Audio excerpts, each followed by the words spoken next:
मित्रहो, जनतेचा पैसा गुलाल बुक्क्यासारखा उधळून महायुतीचं सरकार बळजबरीनं सत्तेवर आणलं. लोकसभा निवडणुकीमध्ये थोबाड फुटल्यावर महायुतीच्या नेत्यांच्या लक्षात आलं, महाराष्ट्रातील जनता आपल्याला आता तांदळातल्या खड्यासारखं बाजूला फेकणार आहे आणि मग त्यांनी पुन्हा एकदा सत्ता मिळवण्यासाठी जनतेच्या कराचा पैसा वाटून मतं मिळवली. विधानसभा निवडणुकीच्या तोंडावर लाडकी बहीण ही योजना आणली आणि पात्र अपात्र अशा कसल्याही गोष्टी न बघता महिलांच्या खात्यावर धडाधड जनतेचा पैसा पाठविण्यामध्ये आला. ही योजना आधीच कर्जबाजारी असलेल्या महाराष्ट्राला परवडणार नाही याची जाणीव तज्ज्ञ मंडळी करून देत होती, पण महाराष्ट्राच्या आर्थिक स्थितीचं देणं घेणं होतच कुणाला? काहीही करून मिळवायची होती ती फक्त सत्ता, आणि ती त्यांनी मिळवलीही. या योजनेत अनेक गैरप्रकार झाल्याचं समोर आलेलं आहे. महिलांसाठी असलेल्या या योजनेचे पैसे पुरुषांनीही लाटले, शासकीय कर्मचाऱ्यांनीही लुटले. अपात्र असलेल्या लाखो महिलांच्या खात्यावरही पैसे सुरक्षितरित्या पोहोचले आणि यांना मते मिळायची ती मिळाली. सरकारची आर्थिक परिस्थिती बिघडून गेलेली आहे आता या योजनेमुळे, तरी सुद्धा हे म्हणतात ही योजना बंद केली जाणार नाही.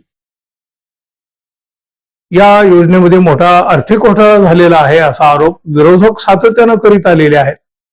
आता मात्र त्यावर सरकारी शिक्कामोर्तब झालेला आहे. अखेर व्हायचं ते झालं. महालेखापाल यांचा अहवाल आला आणि महायुतीचं पितळ उघडं पाडून गेला. या योजनेवरील प्रत्यक्ष तरतुदीपेक्षा तब्बल 3,500 कोटी रुपये अतिरिक्त खर्च करण्यात आलेले आहेत असं या कॅगच्या अहवालातून समोर आलेला आहे. हा अहवाल विधानमंडळातही सादर करण्यात आलेला आहे. जानेवारी ते मार्च 25च्या कालावधीमध्ये 15,586 कोटी रुपये व्हर्च्युअल पर्सनल डिपॉझिट अकाउंटमध्ये वर्ग करण्यात आल्याचं या अहवालामध्ये म्हटलेलं आहे. प्रत्यक्ष गरज नसताना अशा खात्यामध्ये निधी ठेवणं हे अर्थसंकल्पीय शिस्तीच्या विरोधामध्ये आहे असं निरीक्षण सुद्धा कॅगनं नोंदवलेलं आहे. या अहवालानुसार या योजनेसाठी 29,693.09 कोटी रुपयाची तरतूद असताना 33,237.24 कोटी रुपयांचा खर्च करण्यात आलेला आहे. त्यामुळं 3,541.16 कोटी रुपयांचा अतिरिक्त खर्च झाला. या अतिरिक्त खर्चाबाबत माहिती या महिला आणि बालविकास विभागाकडून कुठलंही ठोस उत्तर म्हणजे स्पष्टीकरण देण्यात आलेलं नसल्याचं सुद्धा कॅगनं या अहवालामध्ये म्हटलं आहे. धक्कादायक म्हणजे हे 3,500 कोटी नेमकं गेलं कुठं यावर सरकारकडे कोणतंही उत्तर नाही. ही अनियमितता वगैरे नाही, सरकारी तिजोरीची लूटच आहे असा हल्ला आता विरोधकांनीही चढवलेला आहे.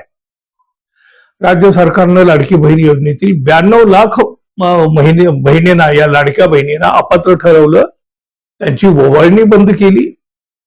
त्यात दरमहा 1,500 रुपये उकळणाऱ्या 29,000 पुरुषांचाही समावेश आहे. ही योजना राबवताना मोठ्या प्रमाणावर आर्थिक अनियमितता झाल्याचा ठपका कॅगने ठेवलेला आहे.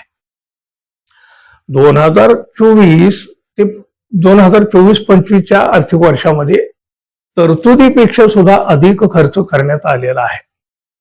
3,541.16 कोटीच्या अतिरिक्त खर्चाचा हिशोब सरकारनं दिलेलाच नाही असं सुद्धा या अहवालामध्ये म्हटलेलं आहे.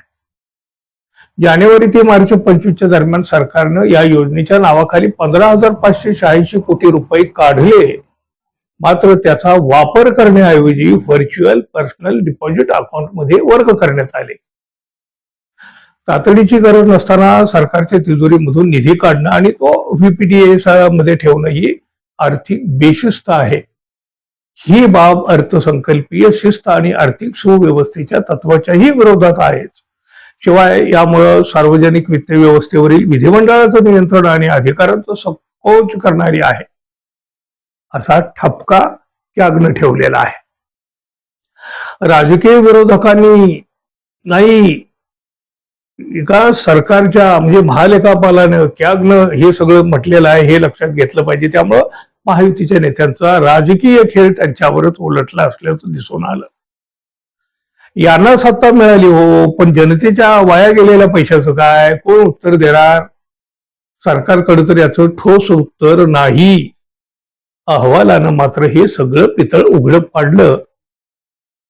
मित्रांनो, हे सगळं ऐकून, ही आकडेवारी पाहून सरकारी पैशाचा म्हणजे तुमच्या आमच्या कराच्या पैशाचा अशा पद्धतीनं होत असलेला दुरुपयोग याची माहिती तुम्हाला झाल्यानंतर किंवा ती कॅगनं दिल्यानंतर तुमच्या मनात काय विचार आला जरूर व्यक्त व्हा आणि जाता जाता आपल्या चॅनलला सबस्क्राईब करावं ही अपेक्षा तर आहे.